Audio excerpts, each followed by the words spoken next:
Warahmatullahi wabarakatuh.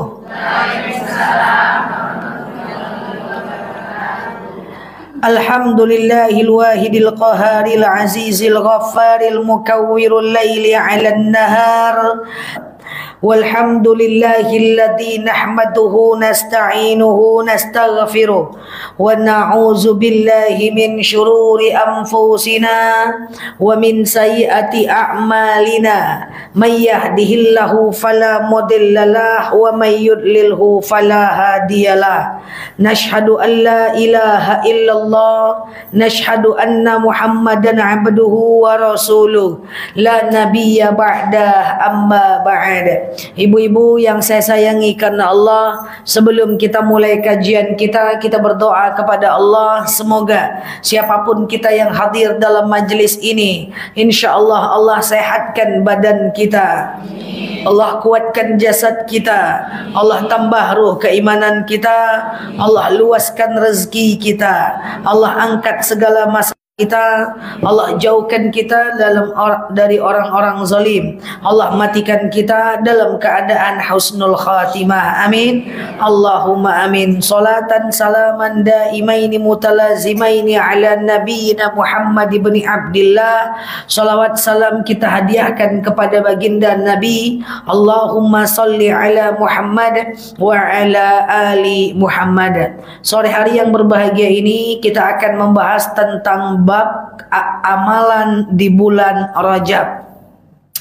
Ibu-ibu, tanggal 1 Rajab itu lebih kurang hari Rabu, tanggal 1 Januari.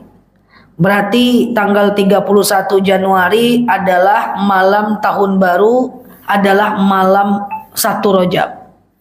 Sama barangnya itu berdua. Nah, ya kan? Kebetulan tanggal 31 Januari dan tanggal 31 malam itu udah tanggal 1 Rajab. Kenapa? Karena pergantian waktu dalam Islam itu dimulai dari maghrib kan. Jadi Selasa maghrib malam tahun baru itu ya, maghrib itu tanggal 1 Rajab. Nah, Rajab itu adalah salah satu di antara 4 bulan haram. Apa itu bulan haram? Di antaranya Rajab, Muharram, Zulqa'dah, Zulhijjah. Rajab, Muharram, Zulqa'dah, Zulhijjah. Bulan haram itu adalah bulan di mana bulan yang dicintai, dan pada masa Nabi di 4 bulan ini orang tidak boleh berperang. Nah, ibu-ibu yang saya sayangi karena Allah, Rajab adalah penghantar kepada bulan Ramadan. Nah, Rajab, Sya'ban, Ramadan. Maka ada amalan yang mesti kita perbanyak di bulan Rajab. Nah, apa amalan yang mesti kita perbanyak di bulan Rajab? Yang pertama, kita berdoa hingga datangnya Ramadan. Nanti hari Selasa maghrib sampai datang Ramadan, kalau bisa ibu banyak berdoa, entah satu kali setiap habis sholat ibu baca doa yang sering kita dawamkan, Allahumma barik lana min fima razaqtana wa qina azabannar. Doa mau makan itu, astagfirullah, doa mau makan. Saya jadi teringat waktu itu saya naik roller coaster ya, jadi mainan roller coaster gitu. Jadi saya di sini, terus di sini ada abang-abang, di sini ada kakak-kakak, dia berpasangan berdua mau naik tornado itu. Apa kata perempuannya nih? Aku takut bang. Apa kata abangnya? Tenang deh, ada abang. Pas di atas berputar-putar, apa bacanya? Allahumma barik lana fima razaqtana. Doa mau makan dibaca si kawan ini. Ingat makan ya. Nah, jadi bukan Allahumma barik lana fima razaqtana, Allahumma barik fir Rajab razaqtana juga lagi masih. Barik fi lana fir Rajab wa Sya'ban wa balighna Ramadan. Atau dua-duanya balighna boleh. Allahumma balighna fir Rajab asy-Sya'ban wa balighna Ramadan. Coba semua, Allahumma barik lana fi Rajab wa Sya'ban wa ballighna Ramadan. Nah, itu dibaca setiap habis sholat sampai datang Ramadan. Apa artinya? Ya Allah, berkahilah kami di bulan Rajab dan bulan Sya'ban, dan sampaikan kami ke bulan Ramadan. Jadi sampai Ramadan bacanya. Paham tuh? Nah, bacanya sampai Ramadan. 1, 2, 3.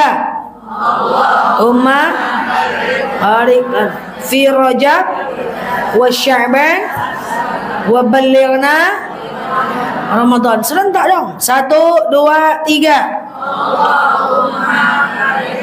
Nah, fi Rajab wa Sya'ban wa ballighna Ramadan.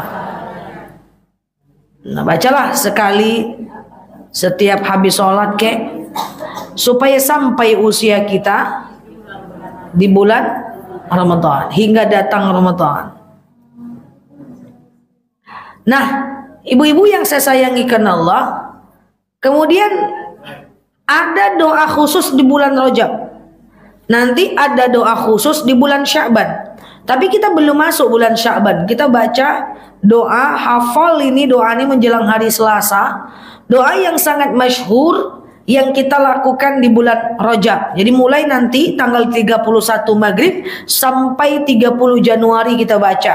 Bacalah 3 kali setiap habis sholat doa di bulan Rajab. Oke? Kita mulai. Doanya adalah Rabbil firli, bukan wali daya, janganlah. Oke. Rabbil firli warhamni, bukan wajiburni, wa tub alayya. Coba semuanya. Rabbil firli. Rabbil firli aja dulu. Rabbil firli. Lagi.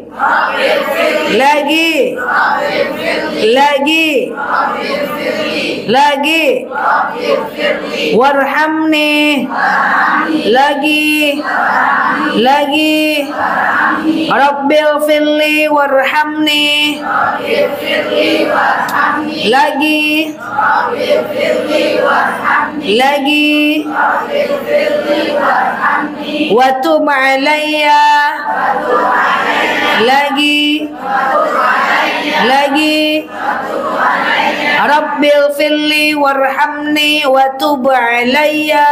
Rabbil firli warhamni wa tub alayya. Lagi. Rabbil firli warhamni wa tub alayya. Lagi. Rabbil firli warhamni wa tub alayya. Tiang ke kanan. 1, 2, 3. Rabbil firli warhamni wa tub alayya. Tiang ke sono. 1, 2, 3. Rabbil firli warhamni wa tub alayya. Semuanya. Rabbil firli warhamni wa tub alayya. Nah, jadi intinya baca aja doa duduk antara 2 sujud kan sama tuh. Rabbil firli warhamni, sama kan? Ujungnya yang beda. Wa tub alayya. Artinya Rabbi Tuhanku, Rabbil firli, Rabbi ighfirli, Rabbil firli, Tuhanku ampuni aku, kan gitu kan? Warhamni, dan cintai aku, gitu kan? Wa tub alayya, dan terimalah taubatku. Wow, itu mantap itu ya. Itu doa dibaca sepanjang bulan Rajab, dan kemudian ibu bacalah 3 kali setiap habis sholat, atau di sujud terakhir ketika mau habis sholat boleh tambahlah, iya kan? Nah, di sujud terakhir ketika mau habis sholat, pada sholat sunnah dan sholat wajib, itu kan ibu disunnahkan berdoa tuh. Ya, doa sujud terakhir sebelum tahiyat akhir, setelah subhana rabbiyal a'la wa bihamdi, di sujud terakhir selama bulan Rajab toh boleh tambah ini, nggak ada masalah. Di sujud terakhir baik sholat fardu maupun sholat sunnah, ya Allah ampuni aku, cintai aku, dan terimalah taubatku. Clear? Baca aja setiap sholat 3 kali, atau di sujud terakhir ketika mau habis sholat. Walaupun ada doa yang sering kita ucapkan di sujud terakhir kan, Allahumma rzuqni makhraja. Ya Allah, berikan kami jalan keluar. Oke. Nah, udah 2 doa tuh. Doa yang dibaca dari hari Selasa besok tanggal 1 Rajab, malam 1 Rajab hingga bulan Ramadan, doanya 1 2 3. Allahumma barik fi Rajab wa Sya'ban wa ballighna Ramadan. Nah, kemudian dibaca selama bulan Rajab. Rabb firli warhamni wa tub alayya. Masya Allah ya, dibaca. Dah, amalan yang ketiga. Amalan yang ketiga di bulan Rajab adalah, nah ini agak sulit, perhatikan karena ini penting. Memperbanyak puasa. Tapi niatnya bukan puasa Rajab. Saya jelaskan. Dalil yang menyatakan puasa di bulan Rajab, dalilnya bersifat umum. Bunyinya begini. Wa fil hurum fasum. Di bulan haram maka berpuasalah kalian. Saya ulang. Wa fil hurum fasum. Di bulan haram berpuasalah kalian. Apa tadi bulan haram? Rajab, Muharram, Zulqa'dah, Zulhijjah. Jadi dalil tentang puasa Rajab bersifat umum. Wa fil hurum fasum. Di bulan haram berpuasalah kalian. Jadi di bulan Rajab perbanyak melakukan puasa sunnah. Apa niat puasanya? Tidak ada khusus niat puasa Rajab, karena dalil yang menyatakan, nah ada dalil yang sering disampaikan orang banyak, siapa yang puasa 1 hari di bulan Rajab nanti akan masuk surga, yang di bawahnya mengalir sungai yang bernama Sungai Rajab. Itu dalilnya lemah bahkan palsu, nggak ada. Artinya apa? Ibu memperbanyak aja lah puasa di bulan Rajab. Maksudnya gimana? Kalau ibu niat qada di bulan Rajab, bagus, dapat nanti digolongkan kepada orang yang memperbanyak puasa di bulan Rajab. Atau ibu puasa Senin Kamis di bulan Rajab, puasa Rajab juga namanya. Atau ibu puasa Yaumul Bid di bulan Rajab, itu juga puasa Rajab namanya. Jadi tidak ada sengaja aku makan sahur puasa Rajab lillahi ta'ala, tidak. Niatnya dikembalikan kepada puasa-puasa yang masyhur, nanti insya Allah sama dengan pahala puasa di bulan Rajab. Paham atau bingung? Entah iya tanda.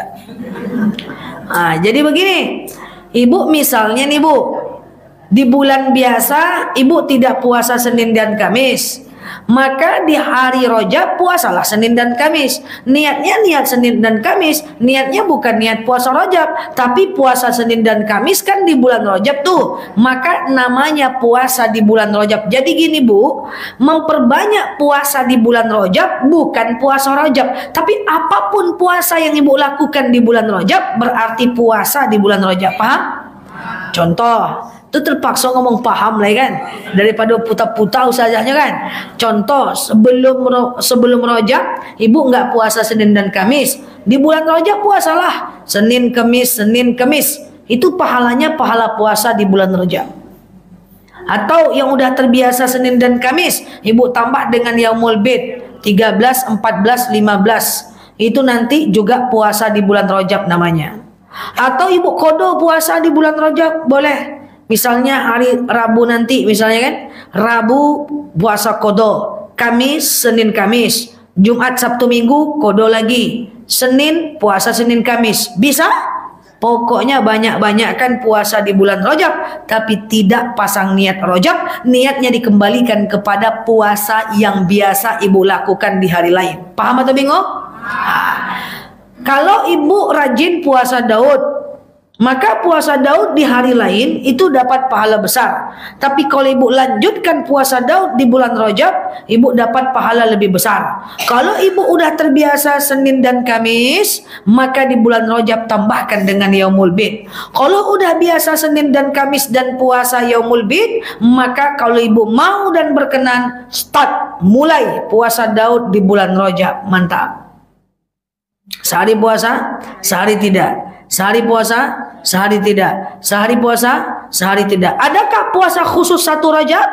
Tidak ada. Adakah puasa khusus 10 Rajab? tidak ada. Intinya memperbanyak puasa di bulan Rajab. Beda dengan bulan Sya'ban, ada puasa nisfu Sya'ban.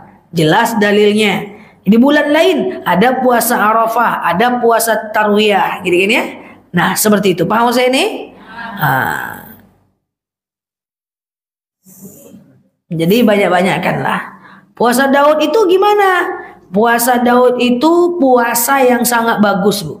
Puasa yang top one, nomor 1 di antara ekosistem puasa sunnah, Bu.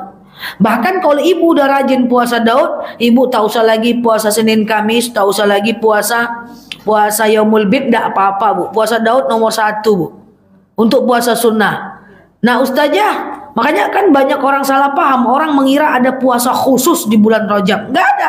Ustazah, saya puasa Daud, gimana nanti dengan puasa Rajab? Puasa Daud aja di bulan Rajab, pahalanya lebih besar. Paham nggak Ustazah ini? Jadi niatnya itu dikembalikan kepada puasa kita di hari-hari biasa. Cuman ceritanya di puasa Rajab, di bulan Rajab ya diperbanyak lah, gitu kan.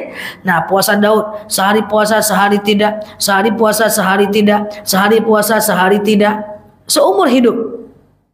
Kok seumur hidup Ustazah? Jadi gini, puasa Daud itu tidak boleh dikasih batas waktu, Bu.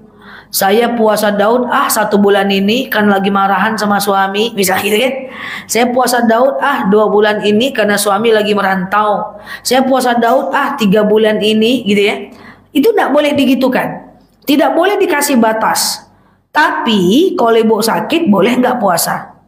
Kalau ibu lagi nggak pengen puasa karena pergi pesta, boleh nggak puasa. Kalau ibu terbentur, nggak enak badan, boleh nggak puasa. Tapi nggak boleh diniatkan berbatas, paham nggak? Jadi niatnya harus lepas. Sengaja. Ada juga orang niat puasa Daud, aku pokoknya puasa Daud Senin, Rabu, Jumat aja, Sabtu Minggu aku mau nongkrong, nggak mau. Jangan gitu. Jadi nggak boleh digitu-gitukan. Puasa Daud tuh lepas aja. Tetapi toh kalau ibu mau batal bisa. Clear? Jadi dalilnya cuman wa fil hurum fasum. Di bulan haram berbanyak puasa. Iya kan? Nah, seperti itu. Jadi paling banyak cuman puasa Daud. Sehari puasa, sehari tidak. Tidak boleh puasa wisol terus tiap hari. Jangan, nggak boleh itu. Nggak bisa. Maka Rasulullah itu maka Rasulullah SAW di bulan Rajab dia banyak puasa. Di bulan Sya'ban lebih banyak puasa. Di bulan Ramadan full puasa. Kayak gitu. Dia pelan-pelan, Bu, pelan-pelan. Di bulan Rajab banyak berpuasa, di bulan Sya'ban lebih banyak, di bulan Ramadan full. Paham atau bingung? Paham ya? Oke, ini unik nih, tahun baru Rajab. Nomor pertama tadi doa untuk dibaca sampai Ramadan. Yang kedua doa untuk dibaca selama bulan Rajab. Dan doa yang dibaca di bulan Rajab ini boleh dibaca kapan-kapan pun, karena artinya tidak khusus. Rabbighfirli warhamni watub alayya, kan dari sekarang pun bisa itu. Ya Allah, ampuni aku, cintai aku, terima taubatku. Kemudian yang ketiga, perbanyak puasa sunnah. Puasa sunnah ini sangat utama di bulan Rajab ya. Fasiyamuli wa ana ajzibih. Berpuasalah untukku, aku akan berikan kalian pahala ya. Jadi puasa itu adalah khusus untuk kita dengan Allah Azza wa Jalla. Sama kayak puasa Ramadan.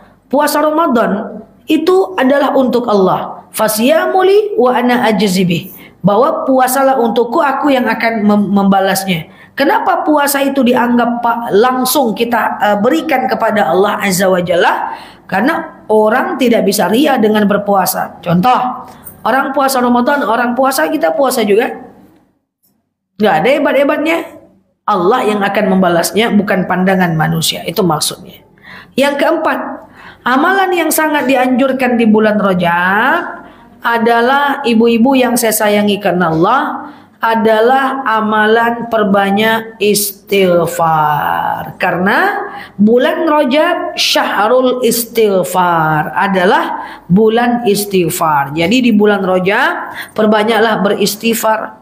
Karena bulan ini juga diampunkan dosa kita. Nah, boleh astaghfirullahalazim aja, boleh ditambah astaghfirullahalazim alladzi la ilaha illa wal hayyul qayyum wa atubu ilaih. Astaghfirullahalazim, aku mohon ampun kepada Allah alladzi yang la ilaha illahu, tiada Tuhan selain Dia, al-hayyu maha hidup, al-qayyum maha kekal, wa atubu ilaih, aku bertaubat kepadanya. Jadi supaya diampunkan dosa kita, dibersihkan menjelang datang Ramadan, perbanyak istighfar. Bila perlu ibu gas dengan solat sunat taubat. Sengaja aku solat sunat taubat 2 rakaat sunnah atasku karena Allah. Lakukan tiap hari. Kayak solat subuh aja. Yang penting Al-Fatihah dibaca. Kul nggak masalah. Rakaat pertama Al-Ikhlas, rakaat kedua Al-Ikhlas. Besok gitu lagi nggak apa-apa. Yang penting setelah salam kanan salam kiri perbanyak istighfar. Astaghfirullahalazim alladzi la ilaha illa huwal hayyul qayyum wa atubu ilaih. Perbanyak zikirnya. Zikir yang paling afdol apa, Bu? Afdol zikri fa'lam annahu la ilaha illallah. Jadi zikir yang paling afdol la ilaha illallah. Nah, di bulan Rajab tambah dengan istighfar. Jadi ibu zikir habis sholat, kalau istighfarnya 33 kali tambah jadi 50 kali. Nah, bila perlu ibu lakukan sholat taubat walaupun cuma sekali sehari, istighfar setelah itu banyak-banyak. Apalagi kalau kita penuh dosa kayak wajah-wajah kita yang ada di masjidnya. Ya kan? Perbanyak istighfar, sholat taubat. Harus perbanyak sholat taubat. Karena saya sering bilang kepada jemaah begini.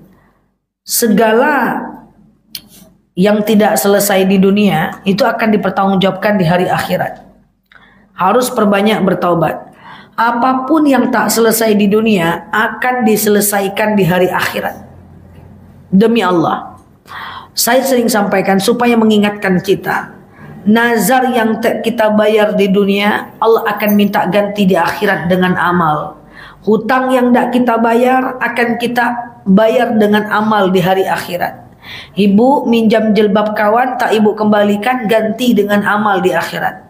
Minjam pentul kawan gak ibu kembalikan, ganti dengan amal di akhirat. Ganti di dunia barang bisa beli. Aku pernah minjam jilbabmu tapi tak tahu ke modelnya lagi, nih ku kembalikan. Ibu keluar masjid hilang sendal ibu larikan sendal orang, ganti di akhirat. Hilang helm kita ambil helm orang, ganti di akhirat. Kita ngomongin orang, ganti di akhirat. Kalau tak sempat minta maaf di dunia. Tidak ada yang bisa luput di dunia ini, Bu. Maka saya sering bilang begini, selagi masih bisa selesaikan di dunia, selesaikan di dunia. Jangan bawa-bawa sampai mati dosa itu. Kita pernah nyakitin hati suami, mohon maaf lahir batin. Pernah ngosipin orang, mohon maaf lahir batin. Kita pernah bikin sakit hati orang, mohon maaf lahir batin. Hutang bayar, hutang di dunia bayar dengan duit. Di akhirat, di dunia duit bisa dicari, bayar hutang ganti dengan duit. Nah, dunia bisa ganti lagi, cari duit lagi. Tapi kalau di akhirat kita bayar dengan amal, pakai apa amal kita? Nggak bisa kita cari lagi di sana, udah mentok jalannya. Nah, ini na'udzubillah. Bilang sama anak ibu, anak pesantren, dia suka pinjam pembalut kawannya kalau pembalut dia nggak ada. Pinjam lu katanya, nanti nggak dibalikannya lagi. Jangan sampai anak ibu di pesantren hilang sendalnya, dia larikan sendal orang. Jangan sampai suami kita sholat Jumat hilang sendalnya, sendal orang dilarikannya. Diganti itu di hari akhirat. May ya'mal mithqala dzarratin khairan yarah, may ya'mal mithqala dzarratin syarran yarah. Semua akan dipertanggungjawabkan.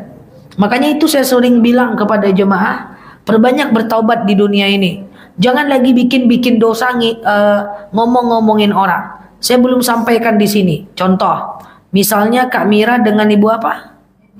Hah? Kak, panjang namo, yang pendeknya enggak ada namo ya. Misalnya Kak Mira dengan Bu Neti. Oh, dua sejoli. Nah, misalnya Kak Mira dengan Bu Neti ini menceritakan saya. Contoh, menceritakan jelek, contoh kan. Menceritakan jeleknya saya. Seketika beliau sebut nama saya, maka seketika itu dosa mereka bertambah dan pahala mereka Allah kasih buat saya. Detik itu juga. Tapi belum tentu mereka punya pahala, betul? Lah bagaimana kalau mereka ini nggak punya pahala? Maka ada jalan yang kedua. Dosa mereka bertambah dan dosa saya mereka ambil. Paham nggak? Seketika disebut nama, top, langsung dosa bertambah, pahala buat saya. Loh, nggak ada pahala kami ustazah. Kalau nggak ada pahala, dosa ibu bertambah dan dosa saya kasih ke ibu. Dan coba, kok menceringi? Nah, dan kemudian yang lebih parah lagi dalam dalil dikatakan, ayuhibbu ahadakum ayyakula lahma akhihi maitan fakarihtumuh. Maukah kalian memakan bangkai saudara kalian sendiri? Jadi nanti di akhirat, saya yang diceritakan oleh Kak Mira ini, nanti akan Allah sediakan bangkai saya yang dipaksa mereka memakannya. Maitan fakarihtumuh. Walaupun mereka tak suka, mereka harus makan di hadapan Allah Azza wa Jalla. Bangkai saya. Jadi sebanyak apa orang yang kita omongkan, yang kita fitnah, maka bangkai itulah yang akan kita makan nanti di yaumil akhir. Itu dalil Al-Quran. No debat, tidak bisa diperdebatkan. Maka itu banyaklah bulan Rajab ini kita beristighfar, kita memohon ampun kepada manusia. Ya jangan lagi ngomong-ngomongin orang. Nggak boleh orang berilmu itu ngomong-ngomongin orang, fitnah orang. Kayak tadi pagi ada yang nanya sama saya di live, Ustazah saya ditegur orang di hadapan orang lain, di hadapan umum. Kalau menegur orang dua muka, empat mata, itu menasehati namanya. Tapi kalau negur orang di hadapan umum, itu menghina namanya. Beda. Nah kalau kita dihinakan, diam, jangan membalas. Oke, biar Allah balas di hari akhirat. Ya kan, muhasabah li nafsika. Mengingatkan orang itu dua mata. Jangan ibu nanti rapat di masjid ini, ada kawan salah. Woi Mira, kau tak betul begini-begini. Itu bukan menasehati, itu menghina. Kalau menasehati datang baik-baik, ngomong empat mata. Paham? Itu Imam Syafi'i cakap, bukan saya cakap. Siapa yang menasehati dalam sembunyi, itu adalah namanya menasehati. Siapa yang menasehati dalam keramaian, itu adalah namanya penghinaan. Nah, itu Imam Syafi'i cakap, bukan saya cakap. Jangan merespon, kurangi berbuat dosa. Supaya apa? Supaya aman kita. Maka Rajab inilah momentum kita untuk supaya Allah ampunkan segala dosa-dosa kita. Wajah kita ini udah maghrib menjelang isya nih semua. Ya kan? Udahlah dulu kita berbuat dosa. Ke depan kita perbaiki insyaallah ya. Banyak lapang, banyak sabar. Anak tak semua sama kelakuan, menantu tak semua sama ketaatan.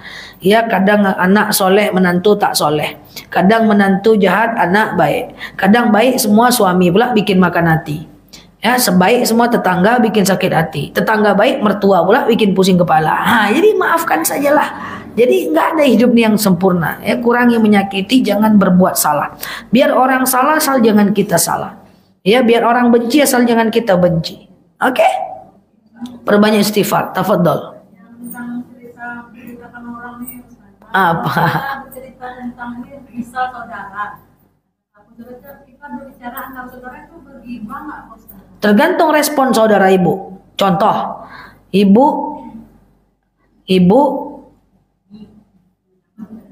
ini apa namanya? Bu Asni. Bu Asni adalah saudara ibu. Jadi ibu ceritakan Bu Asni ke kakak ibu. Beliau kakak ibu ceritakan ke kakak ibu yang lain. Misalnya Bu Asni itu udah aku bilang kayak gini, ndak juga dengar dia. Terus respon dari kakak ibu apa? Iyo, ndak bamatu, ndak betelingo gitu doh. Memang dari dulu ndak mendengar kepalanya tuh. Karena dari dulu kakakku tuh memang tak ada berubah-ubahnya. Itu gosip. Karena dia merespon dengan gosip. Tapi kalau Bu Asni itu udah aku bilang tak juga berubah-ubah. Udahlah, tak ada kakak itu yang sempurna. Dia kan baiknya. Jangan kau gitu kali. Itu berarti bukan gosip. Itu islah, perbaikan. Gosip atau tidak tergantung lawan bicara kita. Perhatikan penting. Gosip atau tidak tergantung lawan bicara kita ini siapa. Contoh, Ustazah boleh nggak saya menggosipkan teman dengan suami saya? Tengok dulu bentuk suami ibu itu. Bang, teman aku tuh jahat bang. Dibilangnya aku sombong bang. Dipalsukannya giliran arisanku bang. Terus suami ibu bilang, iya bapaknya kayak gitu juga tuh, mamanya pun kayak gitu juga. Kalau gitu suami ibu meresponnya itu gosip jadinya bu. Tapi kalau bang, temanku tuh bang harusnya arisanku yang keluar bang, curang dia bang, udahlah deh ikhlaskan. Nggak usah kok kayak gitu, nanti kan kau dapat juga lagi. Nggak usah pusing, ikhlaskan. Kalau kayak gitu suaminya, maka berarti dia adalah ahli zikri, dia orang berilmu, itu nggak gosip. Dia tergantung respon, makanya jangan curhat colongan. Sekarang anak muda curcol, surat colongan, ke semua orang curhat. Tidak ada anjuran Islam curhat ke semua orang. Dalam Islam itu fas'alu ahla dzikri in kuntum la ta'lamun. Tanya kepada orang ahla dzikri, orang yang lebih ngerti kalau kita nggak ngerti.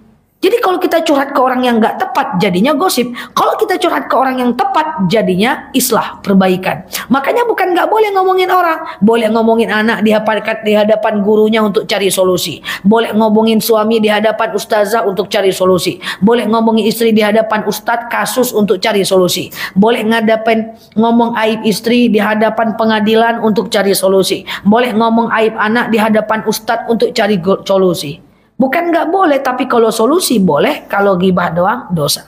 Oke? Intinya jangan banyak cerita kalau nggak perlu le. Jangan banyak cerita lagi. Dah, anggu entah iya tanda. Silakan bu.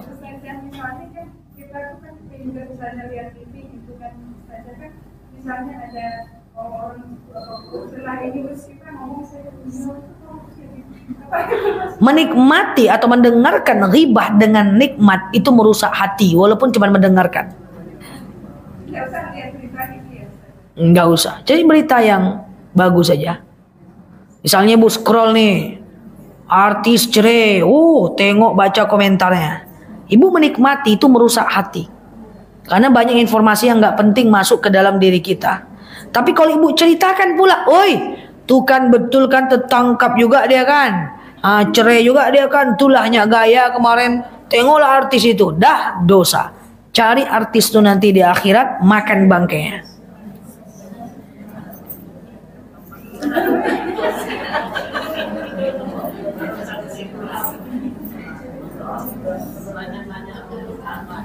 Makanya kita nih harus hobi dengan kelebihan orang, harus hobi dengan kebaikan orang, harus hobi dengan kebaikan orang, bukan yang kayak gitu.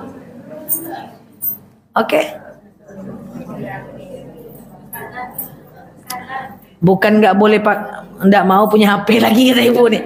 Cari di HP itu akun-akun yang baik-baik, yang mengajarkan kita kebaikan, motivasi, akun cara masak, akun cara berpakaian, akun adab, akun edukasi, akun ceramah, kan ada. Oke? Ngeri, apa? Kalau kita terlanjur menceritakan orang itu, tapi kita tidak bisa ketemu lagi dengan orang itu, jauh di sana. Cuma kan kita misalnya di sana, kayak kemarin kan sibuk apa Presiden Jokowi misalnya nih, sibuk ngomongkan sibuk ngomongin pemerintahan beliau, kita tidak bisa jumpa ngomongkan mahatnya. Kalau kita pernah gosipkan orang yang nggak kita kenal, kayak mana cara minta maafnya? Kalau dia kenal kita gampang ya. Makanya kalau gosipkan tuh gosipkan kawan majelis taklim aja. Nanti minta maaf mau lahir batin ya, Ngapa kau gosipkan aku? Maaf aja lah. Enggak ya. Adegan ini tidak untuk ditiru, tidak ya. Nah jadi kalau kita gosipin orang yang kita kenal, itu kan gampang tuh. Maaf lahir batin ya, kayak gitu kan. Tapi kalau kita gosipkan orang yang kita nggak kenal, kemana ibu mau minta maaf? Maka saya tidak punya solusi melainkan beberapa saja.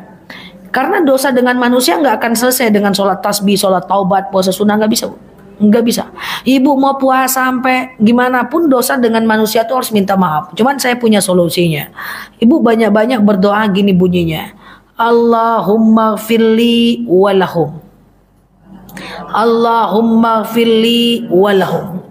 Ya Allah ampuni dosaku dan dosa mereka. Allahumma gfirli walahum. Ya Allah ampuni dosaku dan dosa mereka. Oke? Mereka itu orang-orang yang udah kita gosipkan. Atau kita gosipkan dia malam nih Bu. Kita kenal Bu. Ya, kita gosipkan dia malam nih. Besok pagi meninggal ya. Siap-siaplah malam dicarinya. Enggak ya? Nah, doanya gitu Bu. Kita nggak sempat minta maaf. Allahumma firli walahum. Ya Allah ampuni dosaku dan dosa mereka. Itu satu. Dah? Sampai sini sudah? Solusi yang kedua. Coba semua. Allahumma firli walahum. Allahumma firli walahum. Lagi.